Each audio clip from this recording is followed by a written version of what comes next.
It is my pleasure tonight, though, to introduce our keynote speaker, Arthur Levine, who is the sixth president of the Woodrow Wilson Foundation. Before his appointment at Woodrow Wilson, he was president and professor of education at Teachers College, Columbia University, and also previously served as chair of the Higher Education Program and the Institute for Educational Management at the Harvard Graduate School of Education, where he was also a senior lecturer. Arthur is the author, try saying that quickly 3 times, of dozens of articles and reviews, including a series of reports for the Education Schools Project on the preparation of school teachers, and education researchers. His most recent book is Generation on a Tightrope, a portrait of today's college student. And Dr. Levine has a list of impressive titles of books that he's authored over the last several years, at least 10 of which all have to do with things like How the Poor Get to College, Shaping Higher Education's Future, and other similar titles. Arthur has received numerous honors, including the Carnegie, Guggenheim, and Rockefeller Fellowships, as well as the American Council on Education's Book of the Year Award for Reform of Undergraduate Education. He's a member of the Academy of Arts and Sciences, and he currently sits on the board of the Educational Testing Service and Say Yes to Education. He previously served as president of Bradford College and a senior fellow at the Carnegie Foundation and the Carnegie Council for Policy Studies in Higher Education. He has a bachelor's degree from Brandeis University and his PhD from State University of New York at Buffalo. He's going to bring an exciting and interesting topic to us tonight, so without further ado, Arthur, come join us and speak to us this evening. Good evening, everybody. That's very nice, thank you. It's a real honor to be with you. It's also a little nostalgic. I was here a year and a half ago to watch my daughter receive her doctorate from UT. We really wanted her to go to a good university. In the interest of truth in advertising, I need to tell you this. While I was at Teachers College, I used to teach a course every other year.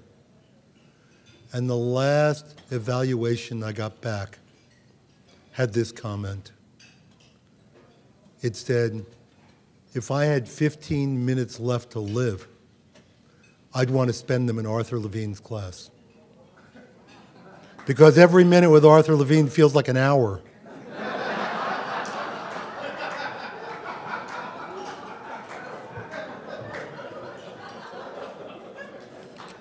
By those standards, we got something a little under 2 days together. I realized I had spoken to this collection of people 30 years ago. And I thought it'd been a very good speech. And I knew you'd invite me back. Every year I'd go to my secretary and say, did the letter come? Did the letter come? Did the letter come? And 30 years later, after everybody who changed jobs, who'd heard me the first time, I got to come back. Look, what I want to talk to you about today is current college students. Just finished a major study, and this is the 3rd time I've done this study. So we have data going back to 1969, and it's a mass of data. We did surveys. We did surveys of students. We did surveys of chief student affairs officers. We did them several times. We visited campuses. We did focus groups with students. We met with faculty. We met with, I want to tell you what we learned. We learned that there are 2 groups of undergraduates. This isn't anything you don't know. The first one are the traditional students we've always known. The second, they're older, they're more part-time, they're more likely to be working, they're more likely to be working full-time, and they frequently have a family. This group is very different than traditional college students, as you know. College isn't their primary focus. It's just one of a lot of activities they're juggling. So we asked them, what kind of relationship would you like to have with your college? And the answer they gave us is, I'd sort of like it to be like the relationship I have with my bank, my internet provider, the supermarket. So I started thinking, what do I want from my bank? I want to know there's an ATM on every corner. I want to know that when I get there, there's nobody else in front of me in line. I want to know that my check's deposited immediately, maybe the day before it arrives. And I don't want any mistakes unless they're in my favor. I also know what I don't want from my bank. I don't want dances and parties. I don't want psychological counseling. I don't want sports. I can get all of those things myself if I want them. These students are asking for roughly the same thing. They're saying they want convenience. Give me classes 24 hours a day, unless you can offer them more frequently. In-class parking wouldn't be bad. Just kidding. They want service. They don't want to play gotcha with the services on campus. They want the registrar to actually be there to help them. Financial aid should have more predictability than playing the lottery. They want quality instruction. They want it to be up to date. They want teachers who can teach. And they want low cost. And they don't want to pay for anything they're not using. They don't want to pay for a lot of electives they're not going to take. They don't want to pay for the bells and whistles fitness center. They don't want to pay for intercollegiate sports. They're looking for a stripped-down version of higher education. They are the prime candidates for the online programs that you heard about today. They're the prime candidates for branch campuses in their neighborhood and in their workplaces. Okay, let's talk about the other group of students. So most of this year's freshmen were born in 1994, which seems like about last week. When they were born, Bill Clinton was President of the United States. George H.W. Bush and Ronald Reagan are history to them. Gridlock has been a reality for them in government as long as they've been able to observe. By the time they were born, the Cold War was over, the Soviet Union was gone, and the Berlin Wall had fallen. The first Gulf War was over. Al-Qaeda existed. The World Trade Center had been bombed for the first time. There was always a European Union. There was always a unified Germany. And there were never countries of Czechoslovakia or Yugoslavia.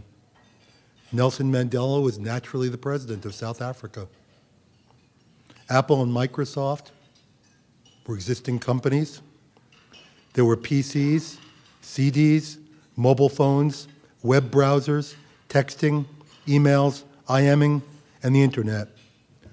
While we were doing this study, one student we had a group of students and we said, so how do you guys deal with all this technology? And one of the students looked at us and gave a comment that I thought was just a wise guy comment, but it's actually brilliant. He said it's only technology if it happens after you're born. Sort of like asking, how did you adapt to the light bulb? How did you adapt to the car, to the refrigerator? They were just there. So what do we say about this generation? Oh, boy. You know, they share a lot in common with the students who came before them. They're optimistic about their personal futures. They're pessimistic about the nation's future. They're not involved much in campus life, and that's actually decreasing significantly. They're disenchanted with politics and government. They are engaged in community service. They're utilitarian about their goals. For college, it's money and it's jobs. They're weak in academic skills. They're heavy users of psychological counseling. They're consumer-oriented. And this one's shocking. They're sexually active and they consume a lot of alcohol.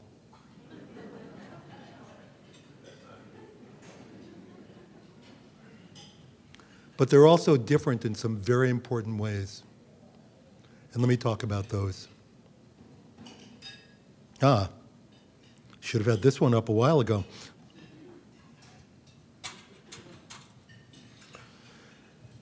While they're satisfied with college, they're as satisfied as their predecessors, and they have richer and stronger relationships with their professors. They're real critical of higher education. 4 out of 5 say undergraduate education will be improved if their classes made greater use of technology, if professors knew more about how to use it. Surprisingly, a majority believe it would be better if more of their courses were blended, combining online and in-person instruction. And a third say they'd like just more online courses. What really stands out, though, about these students is that they're the problems you know about technology that occur on campus. There's texting in class. People are taking phone calls in class, watching movies in class. And for some reason, professors don't like that. This is really a generation of what I call diphobes. If they have a digital device with them, they're afraid of not using it. The bigger problem is this. 57% of campuses are experiencing increases in cheating using digital media. And part of it, maybe the bigger problem is that about a half of 4-year college students, deans tell us, have much less understanding of what plagiarism is. So the way it works is a student's called into the dean's office, and the dean has it, red-handed. You copied this. We know where you copied it from. You took it off the internet. And the student says, I don't know what's wrong about that. All I did was file sharing. You worked with other students. No, it was just collaborative. The things I do in my life online are collaborative. Half of all faculty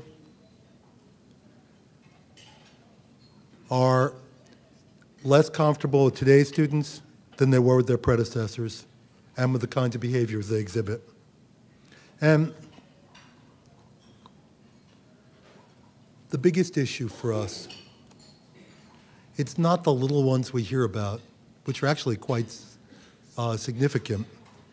And just talk to professors about research and talk to students. Professors say, these guys never go to the library. And the students say, why don't they use the internet to do research? It's all there. Professors complain these guys don't use journals. And they say, our professors aren't online. One calls the other outdated and the other calls the other lazy. The big issue is this. What we're seeing now, more than we've seen before, is a generation of students who don't know the rules. What people complain about is, professors told us over and over again, you have to put stuff in a syllabus now you thought everybody knew. You can't use digital devices in classes.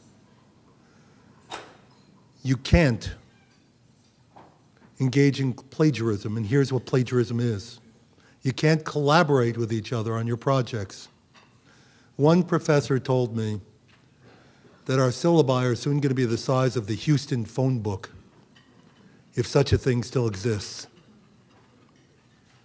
The real problem for us is there are fundamental differences between universities and their students. We have digital students attending analog universities, populated by faculty who are digital immigrants. And you can see the differences. Universities and colleges operate on fixed time, semesters, credit hours, assigned office hours. And we have a group of students for whom time is variable. They're operating 24/7. Colleges and universities, for the most part, have fixed locations. And we have a group of students for whom education is anytime, any place. We have colleges in which the content is provider-driven, and students who live in a world in which content is consumer-driven. Universities are deliberative. We are very, very, very slow in our deliberations. Students are used to immediacy. I wrote to my professor at 3 o'clock in the morning and I still didn't hear at 7 a.m. What's with this guy? Amazon would have responded by now. We have universities which are passive in learning, focusing on books and lectures, and students who are active in learning, more oriented toward games. Universities tend to be analog. We still use the blackboard. And our students use digital media. We engage in teaching. They're more concerned with learning. We're concerned with the individual and individual performance. And they're concerned more with collaboration and group work. Maybe the biggest difference is the one of depth, which is to say, careers in universities are based upon depth. Faculty member careers are based on really drilling down in a single research area. Students, in contrast, live in a world in which they're floating in data. The difference is what they have is breadth and not depth. Faculty are hunters and students are gatherers. What's going to happen in the years ahead is that the world's moving in the direction of the students, not the directions of the universities. There's going to be extraordinary pressure on universities to change. Okay, second difference. Current students are more connected and more isolated than their predecessors. They're connected 24/7 on social media. On average, they have 241 friends, which at the time I thought was ridiculous, until I looked at my Facebook account and I have 233 friends. Social media don't replace face-to-face relationships. They enrich them. They supplement them. Sort of the way the telephone was to their parents. You left your friends, you got right on the phone and talked to them again. But the group this group of students is connected with isn't necessarily the people they're attending college with. In fact, the majority aren't, in terms of who their friends are. They carry a separate tribe, their tribe, all the people who are part of their lives in their pocket. And the image that you see is a group of students walking across campus, each on their phones, talking to other people. This group of students is less good at face-to-face communications. The story we heard about on campus after campus was about roommates texting furiously, roommates who were unhappy with each other, who had a problem, texting furiously, back to back, in the same room, in escalating fashion. It's a culture of hookups, but the hookups are interesting. The way a hookup works is you meet somebody in a bar or a party, you spend the night together, or some part of it, and you go back the next morning and you check them out on Facebook and find out who it was you spent the evening with. You may get a Facebook message the next day that says, I'm going to be at a party tonight. It doesn't say, will you come with me? It says, I'm going to be at a party tonight. So you have the choice of going there or not going there. And you may do this any number of times. And then finally what changes is You write in your Facebook account that you're in a relationship.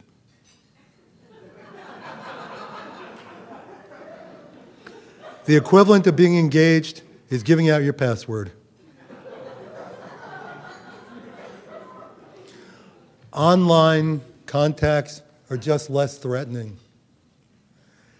They're less risky. You're putting yourself less on the line, and that has a great deal of appeal to current students. And you know the problems. You see the flaming in rhetoric, how quickly things escalate between students and, say, physical plant. There's stalking. And students can't quite figure out what the difference is. What's the difference between being persistent and stalking somebody? 44% of colleges, let's see, where are we doing? Yes, this is later. 44% of colleges say there have been increases in digital incivility. The boundaries are blurring. It's not clear what's acceptable and what's not acceptable. Okay, third, today's undergraduates are more immature, dependent, coddled, and entitled. 21 is the new 16.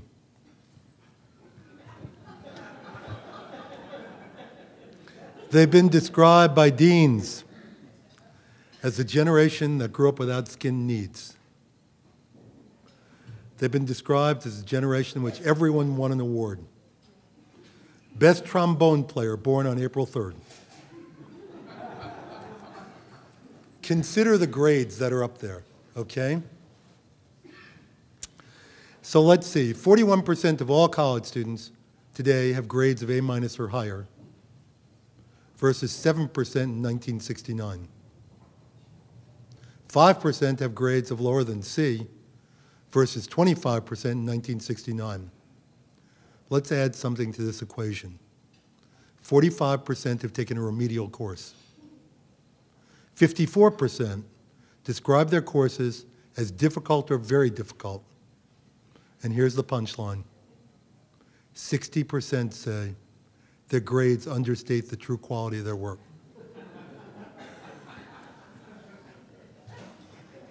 They've never had skin knees, they've all won awards.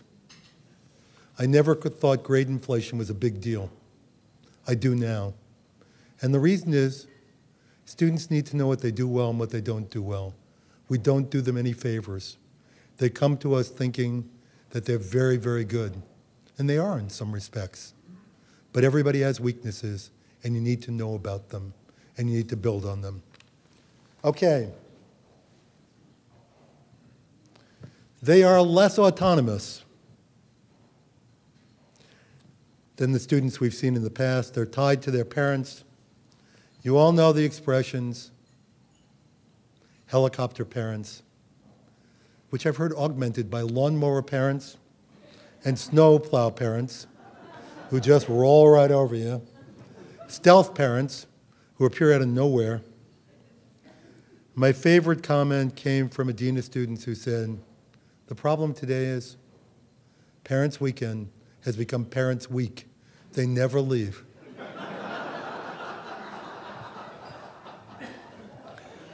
%90 of institutions have experienced more parent involvement in their kids' lives. 83% have more parent contact, and 62% have more parent visits. 41% of students say they have daily contact with their parents. 20% are in contact with their parents at least 3 times a day. The stories we got told were amazing. A student gets dragged into a discipline conference. They take the student through all the things the student has done. They mete out a punishment. The student whips out her cell phone and says, okay, tell it to my mom now. Parent in Florida calls. My child is stuck in the elevator in her dormitory. The number for physical plant in the elevator, people, is right on the wall. Mother calls 15 times in one afternoon. Calls the president, calls the CFO, calls the chief student affairs officer. Her son's having difficulty with his internet connections. Mother complains the college is not waking up her student for classes. Now, I'm sure all of you do that. This was a rare institution. They tell the mother, we don't do that. Your kid's supposed to get up by himself. And the mom says, if I knew that, I never would have sent him to your college.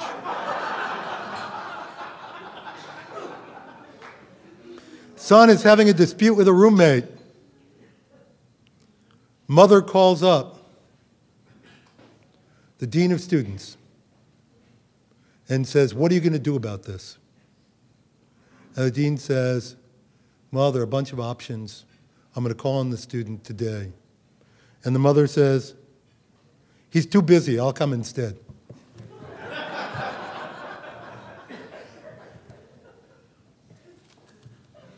27% of students have asked their parents to intervene with professors. Same number with employers. Students who asked, 21% intervene with an administrator, 20% with a roommate. This is the most interesting finding we've had. Each time in each survey, we've asked students who their heroes are. This time, a majority of students named their parents.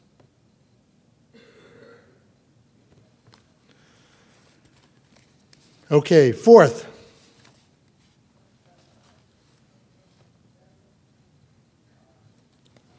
These students are the product of the worst economy since Depression.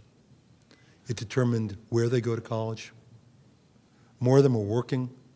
They're working longer hours. They're dropping out. They're stopping out. They're living at home. They're choosing majors or changing majors to fit with the job market. They're taking fewer credits. They're withdrawing from campus events. As one student said, look, I either earn money for tuition.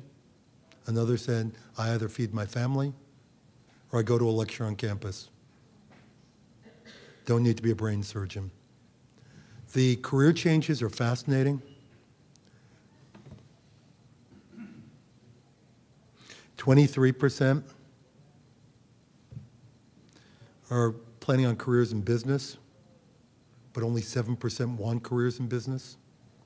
17% are choosing law and medicine, but only 8% want those fields.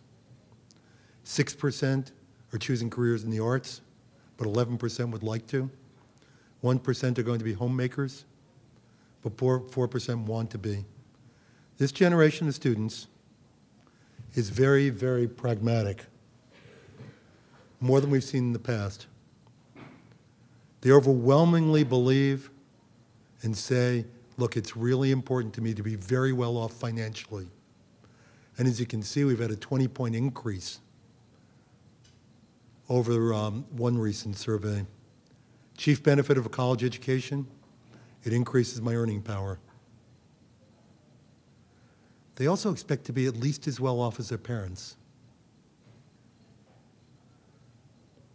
When you ask them what they want out of their education, what they think college should do, they want college to put a much greater emphasis on specialized training for jobs. When you go back to traditional issues and you say, how important is it that colleges help you formulate your life values and goals? That's plummeted. How important is it to learn to get along with other people? It's fallen by half. There's a student group that wants. Well, I had a lot more to tell you, but it says the end. So that, the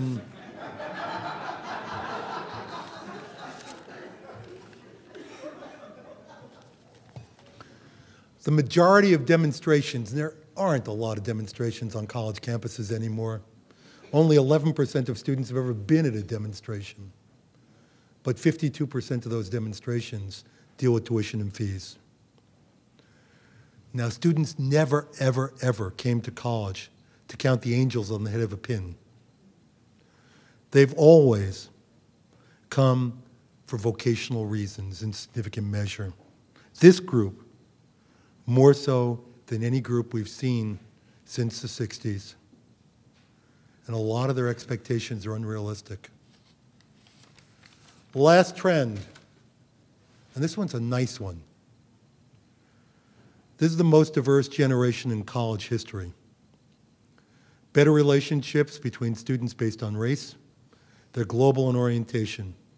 The last time we did this study, the hottest issue on college campuses was race. We'd get focus groups of students together, and we'd ask them a lot of intimate questions. We'd ask them about their sex lives. After that, we turned to the issue of race. And when we did that, there would be absolute silence. Arms would cross. Legs would come together. People would look down. The only way we could really get students to talk about race was in homogeneous groups. And we'd hear the things you'd expect. Students of color saying, look, I feel like a guest, an unwelcome guest at a party. Asian students in particular, in terms of stereotypes, they always come to me for help with calculus, but they never invite me to go shopping with them. Student was asked, what's it like to grow up in a ghetto? She said, I guess I grew up in a ghetto. She grew up in one of the most affluent suburbs in America. It was a ghetto of the wealthy. Or going to class and being asked, what do Hispanics think about this issue? We gave students a list of famous people, and we asked them, who do you like, who don't you like? The most amazing thing was students of color and white students picked entirely different people, both on like and dislike, and black students and white students were almost entirely the opposite, who one liked, the other one disliked, and the vice versa. We asked about the key events in their lives. There wasn't much commonality. It was as if they grew up in two worlds. But today it's dramatically different. There are still personal frictions. There are still some hate incidents. There are still racial tensions. There's still voluntary segregation if you walk into any cafeteria. But the polarization over race issues is diminished. A majority think the nation's made significant progress on race. They think their campuses are diverse, and students of all races would like to see them even more diverse. A large majority have friends of other races. And except for, I can't remember which group it is, I think it's Asians, a majority support interracial dating. Common experiences. We ask them who they like, who don't they like. They pick the same lists. We asked what events stood out in their lives. By the way, their favorites were Bill Gates, Barack Obama, Ronald Reagan, Bill Clinton, Hillary Clinton, and of course, Angelina Jolie,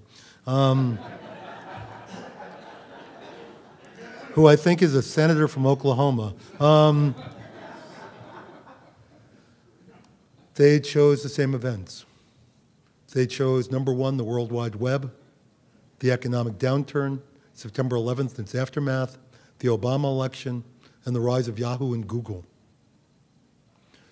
We're also finding greater diversity within groups. As the proportion of students has grown of any given race, what's happened is that there's greater diversity within that group. So the question becomes, does the student who comes from an affluent suburb, regardless of race, have more in common with a low-income student who's the same color? And the answer is they don't. And that diversity and the significant numbers has caused more going across traditional boundaries of race than we've ever seen. We're also seeing 69% of students on campuses today are interracial. They have a real hard time deciding which group I really belong to. They don't fit into the normal racial politics. What's really happened in this area is relationships are just much, much better. And the zone of indifference. You can knock on my door and say my music's too loud at 2 o'clock in the morning. And I can say the reason you're doing that is I'm a Latino.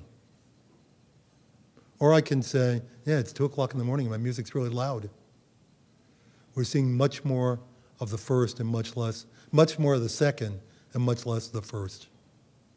The zone of indifference, what people are willing to tolerate and not attribute to differences in race, has grown far wider than we've ever seen it.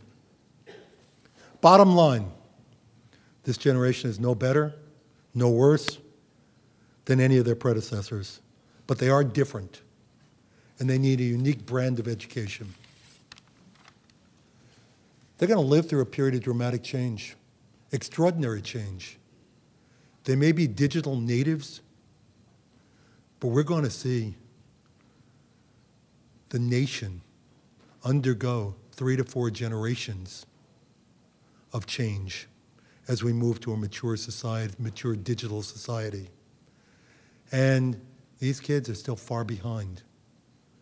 The pace of change is going to accelerate, and I'll talk more about that in a few moments. They need the 3 C's: critical thinking, continuous learning, and creativity. They need life, or they need education for life in a digital society. And universities are shortchanging them here. We can't do it now. And if we don't get there, we're going to have usurpers. It's not just MOOCs. The business sector is moving in. Higher education is a very appealing target. We have a reputation for being low in productivity, high in cost, weak in management, and low in technology use. Private sector is looking at us and saying, I think we can make some improvements here. And we're seeing convergence of knowledge producers. What I mean there is media companies, publishers, software makers, universities, libraries, museums. We're all moving into the same space. And we're going to see more and more competition between each of those groups. We're also going to need, for our students, education for life in a diverse global society. And here, we don't have time to talk about this. Every university I know is talking about globalization. And we'll get there incrementally. But we still have no idea what it means to be a global university. It's surely more than sending students abroad and opening campuses elsewhere or bringing students from other countries. What's it really mean? We're also going to have the issue, we have an incredible opportunity. Many campuses have shied away from the issue of diversity. They haven't really defined or created plans where they want to go. This is the moment. We have students who are going to work together. We're not opening Pandora's box this time. We have a chance to create the programs we want to create. We need life, we need education for life in an evolving information society. That's the 4th need. We really need to teach these guys autonomy. We need to teach them how to work in teams, face-to-face, not online. We need to use active learning to reach them. We can do all those things in terms of our courses. We need career services that are better than any of the career services on most of our campuses, that begin with students early in their careers and focus not simply on jobs, but building the 21st century kinds of skills for careers they're going to need.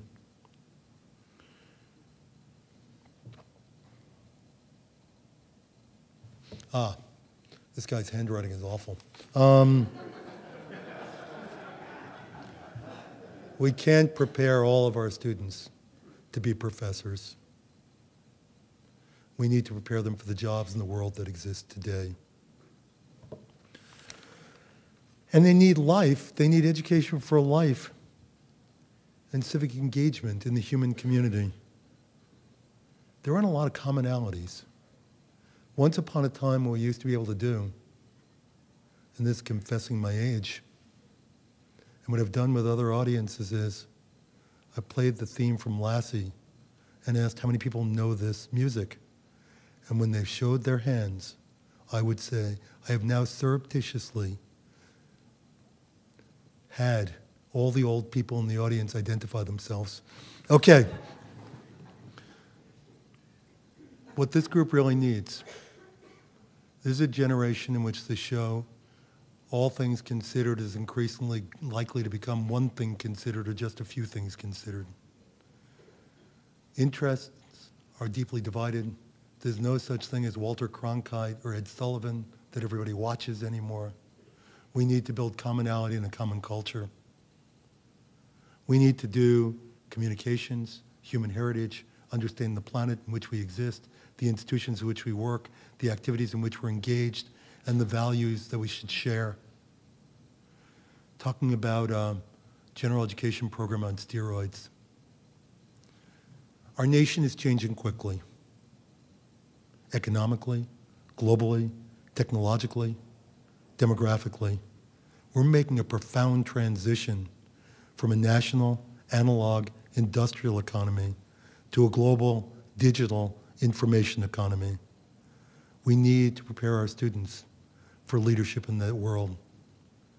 And we need for higher education, which is largely a product of the earlier era, to make the transition to a very different world. Thank you all very, very much.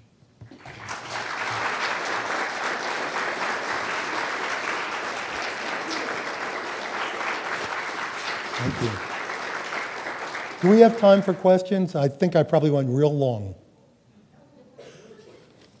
We do? I'm going to ask for a favor. I only know some of you. If you have a question, can you do me a favor and tell me who you are? And tell you what, I'm going to come down. And let's just talk down here.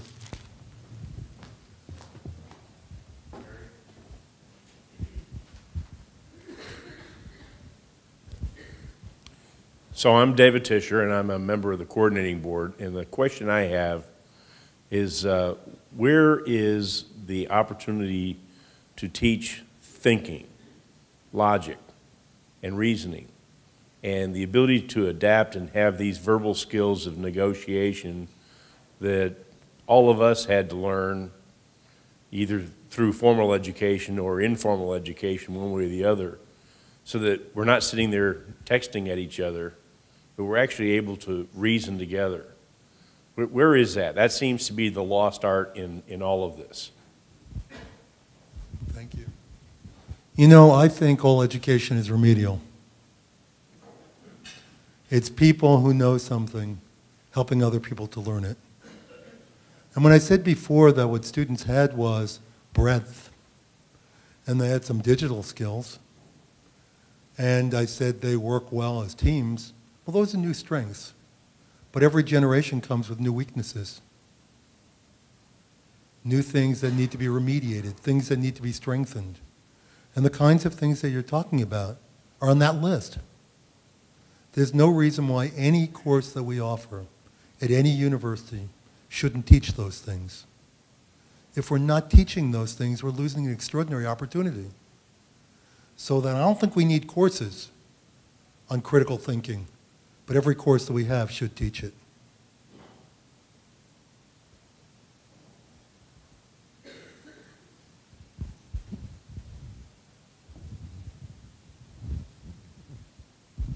My name is Sonny O'Hare.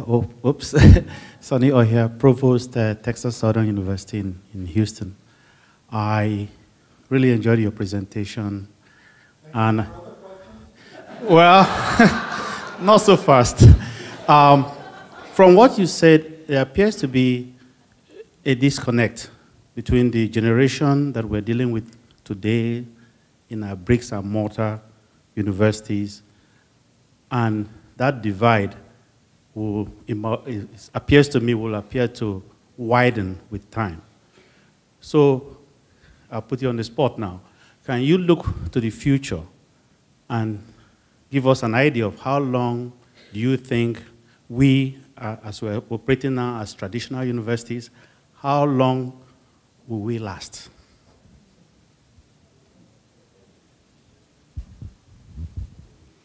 At least till dessert. I don't think brick campuses are going to go away.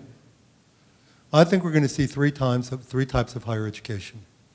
We're going to see brick, we're going to see click, online education, and we're going to see a combination of brick and click. What it means is, if you're a brick campus, the ideal of collegiate life in America was described by James Garfield when he was president of the United States as having Mark Hopkins, who was the 19th century president of Williams College, on one end of a log and a student on the other. We need to get more like that if we want students to come to our brick campuses. We need to be brickier than we've ever been, more intimate, providing students with a kind of intimate education. Because if I can't get that, why would I come to that campus? Somebody once asked me what I thought of distance learning. And I said, let me tell you about distance learning. When I was at Harvard, I had a friend named Robert Coles, who was a psychiatrist. And he was one of the most popular teachers at the university. And he used to teach in Memorial Hall, which is a barn of a building. And they might have had 1,200 students in that room. And I was standing in the back of the room. And up front was this itsy bitsy little guy. And that was Robert Coles. If that isn't distance learning, I don't know what is.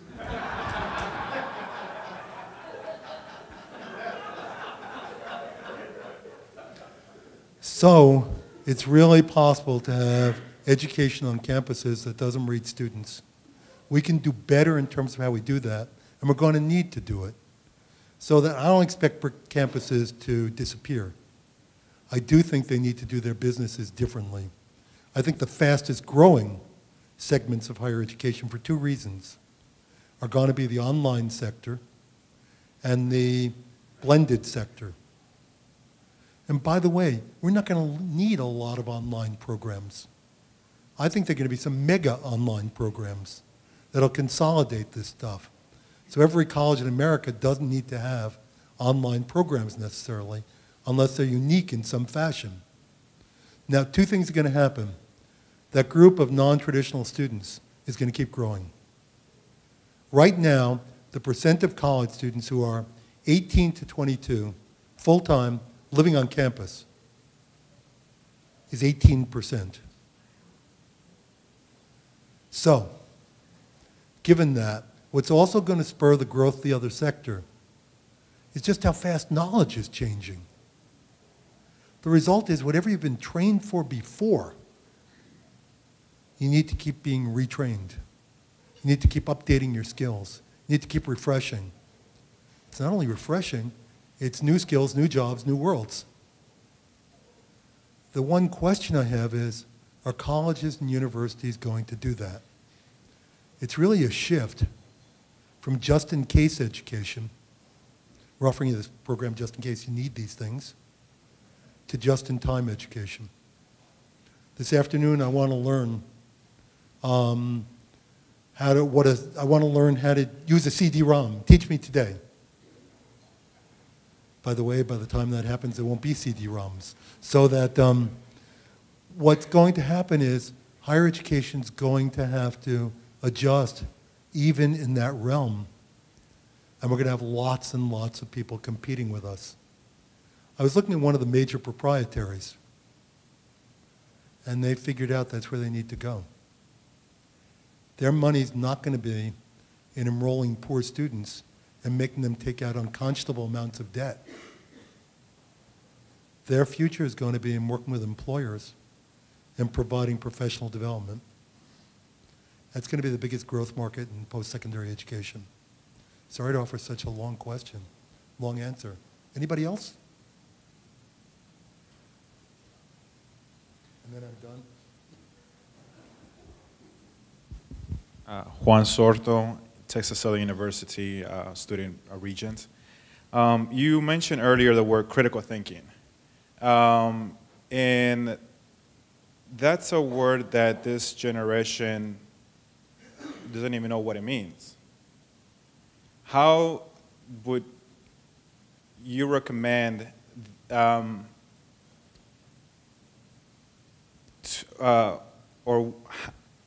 what would you think it would be some of the ways the universities can actually make that word into an attractive appeal to the newer generation? And I am more basing it on from a political perspective. Last night I'm pretty sure most of us saw the debate, and I was following the Facebook feeds, and I read this comment from this particular student who stated that there's no such word as clean coal. And I thought, clean coal? Well, that was one of the words that came up.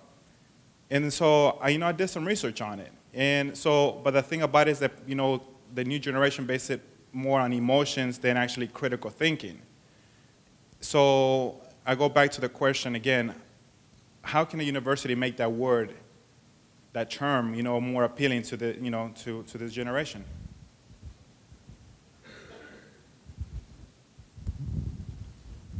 This generation ought to be demanding it. If they're really vocationally oriented, if they really want to get a job, they should be unwilling to leave a university without that kind of skill. They should be unwilling to leave a university without learning. I called it creativity, but it's innovation. It's thinking outside the lines. One of the things I talked about before, and now I can sort of explain it. This is a generation, and what I'd like to think back for a moment, imagine the Industrial Revolution for a moment. If a student was born in 1840, okay, that student, we might call that student an industrial native. There were already steam engines, there were already boats, locomotives, there were already factories, we had the thresher, we had all kinds of farm implements.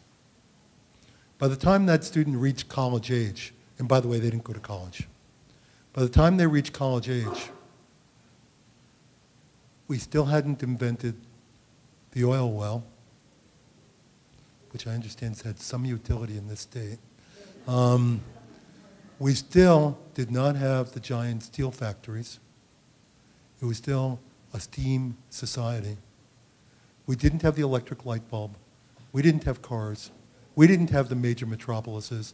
We didn't have the telephone. We didn't have railroads that went across the country.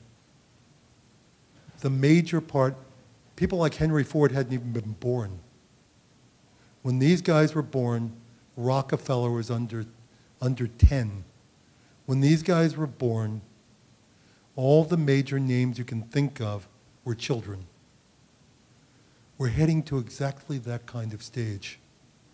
It took 5 generations for us to reach a mature industrial society. And what happened was, it kept getting faster and faster and faster. I bet we get there in faster than 5 generations. But the fact of the matter is, if these guys don't have critical thinking, if they can't think outside the box, if these guys can't continue to learn throughout their lives, they're going to become anachronisms real fast. So the reason to do this is because you want a future. The thing we probably need to do in universities is make that clear to students, why you want these things. And we also would expect that our courses will teach these things, and not all of them do. Do I have time for more, or am I done?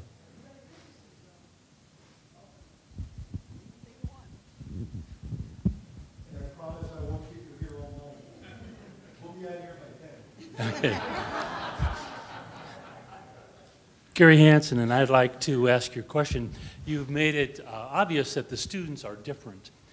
What do you think what should the universities do to help faculty deal with these? Do faculty need to teach differently?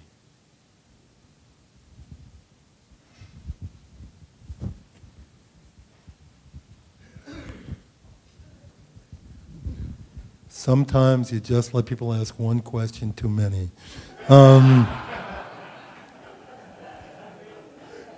Yeah, that's the whole enchilada. Which is to say, here's the most interesting thing I can think of in that regard. We clearly need a change in how faculty teach. And our faculty tend to confuse autonomy and academic freedom, which aren't the same thing. The best example I've seen of trying to change something occurred at Berkeley. And they wanted to give everybody diversity training, which I think is right up there with changing your teaching methods. The whole faculty. So the first year, the only people they invited to this program were their Nobel Prize winners and MacArthur winners and similar kind of honorees. So getting invited to the diversity seminar became a big, big, big deal. And they publicized the hell out of this thing. By the next year, everybody wanted to be invited to the diversity seminar.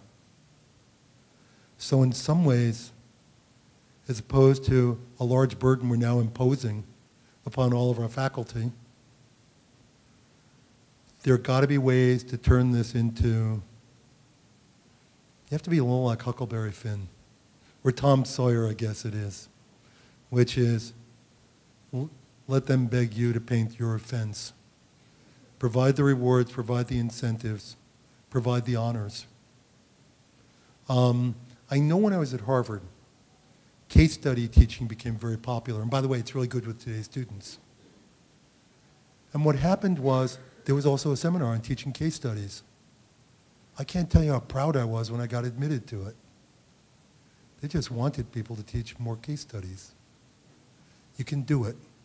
Just have to be creative about how you make it happen, I think.